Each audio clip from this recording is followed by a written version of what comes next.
Semaine 4, les entérobactéries productrices de carbapénémase. Il faut considérer comme suspecte d'entérobactéries productrices de carbapénémase toute souche de sensibilité diminuée à au moins l'une des carbapénèmes. L'ertapenem est le carbapénème qui possède la meilleure sensibilité pour la détection des EPC. Et toute souche de sensibilité diminuée à l'ertapenem doit subir l'algorithme de screening recommandé par le comité de l'antibiogramme de la Société française de microbiologie. Voici cet algorithme de screening des carbapénémases.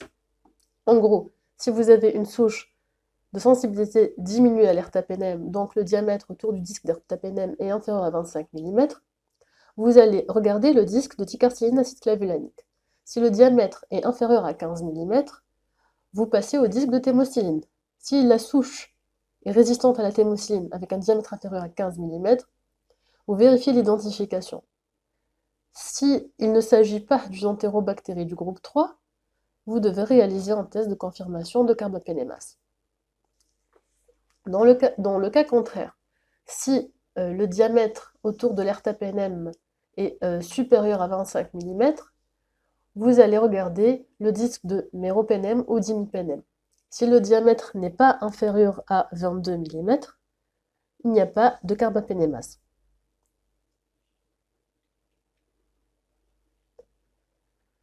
Quels sont les tests de détection des carbapénémases? Il existe deux types de tests fréquemment utilisés. Vous avez le CarbaNP test et une façon détournée d'utiliser la spectrométrie de masse, donc le MALDI-TOF, qui est habituellement utilisé pour identifier les espèces de micro-organismes. Qu'est-ce que le CarbaNP test? Donc le CarbaNP test repose sur le principe de détection de la production d'un acide qui est libéré suite à cette réaction enzymatique. Vous avez le carbapénem, donc vous avez une souche bactérienne qui est supposée produire une carbapénémase, à laquelle vous allez ajouter un carbapénem. Si votre souche produit une carbapénémase, il va y avoir dégradation du carbapénem et une production d'acide. Cette production d'acide va diminuer le pH dans le milieu. Cette diminution de pH va être détectée grâce à une méthode colorimétrique. Donc, ce que vous avez ici, le milieu rouge, il va virer au jaune orangé en cas de production de carbapénémase. Cette méthode donc, de Norman et Poirel a été brevetée et fait maintenant l'objet de tests qui sont commercialisés pour détecter rapidement la présence d'une entérobactérie productrice de carbapénémase. La deuxième façon de faire est l'utilisation du MALDI-TOF ou de la spectrométrie de masse. En fait, les auteurs se sont dit qu'il devait y avoir probablement un pic spécifique pour ces enzymes-là sur le spectre MALDI-TOF en cas de production de carbapénémase.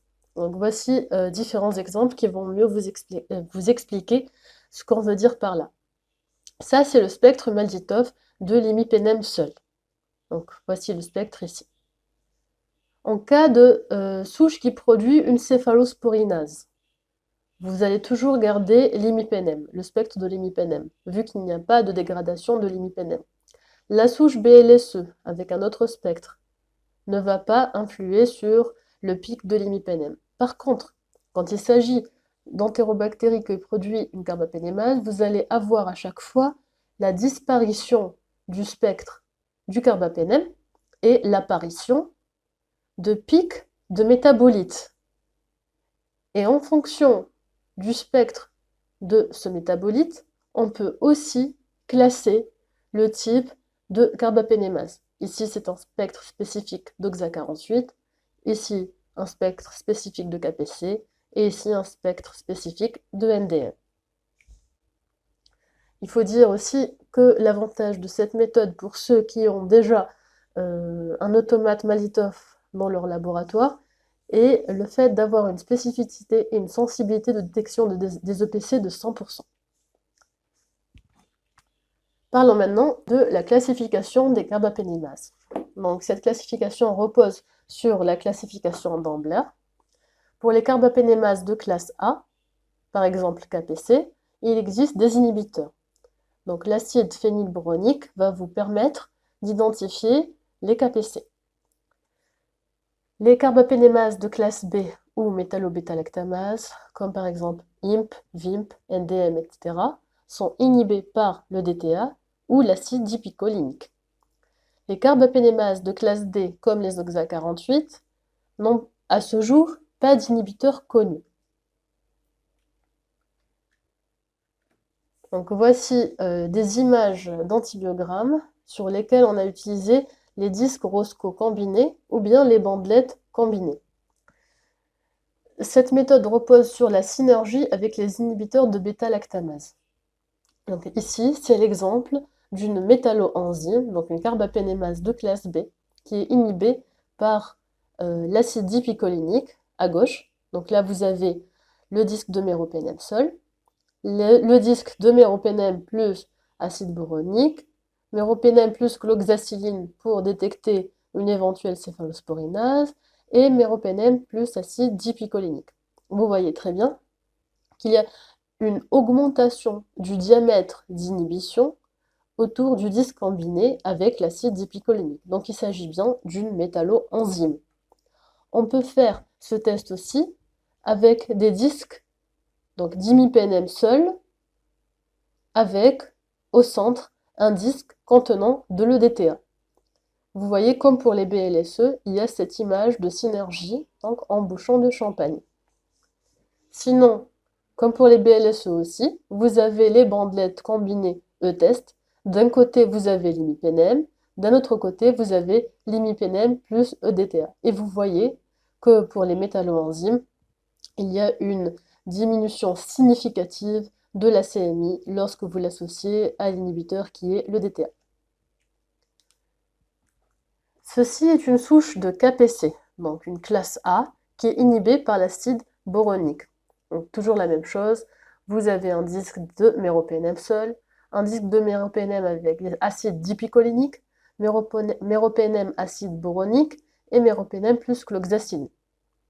Et là, vous voyez une augmentation nette du diamètre autour du disque qui est combiné à l'acide boronique. Donc là, vous pouvez dire qu'il s'agit d'une entérobactérie de type KPC. Pour ce qui est des OXA48, donc comme je vous l'ai dit tout à l'heure, il n'y aura pas de restitution de diamètre par les inhibiteurs. Il n'y a pas d'inhibiteur connu jusqu'à ce jour.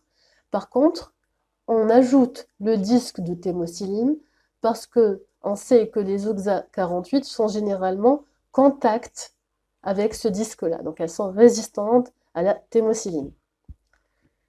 Vous voyez sur cette carte qui a essayé de classer géographiquement les entérobactéries productrices de carbapénémase qu'en Tunisie et dans tout le bassin méditerranéen, la carbapénémase qui pose le plus problème est essentiellement l'OXA48 et les OXA48-like.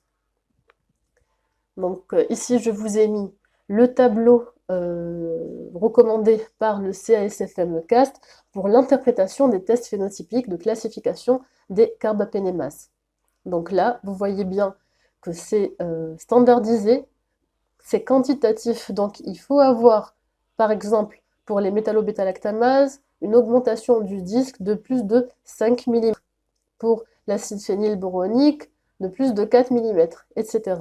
Et vous voyez que pour les OXA48, il n'y a pas de restitution du diamètre d'inhibition, mais par contre que vous avez une CMI très très élevée autour pour la thémocyline.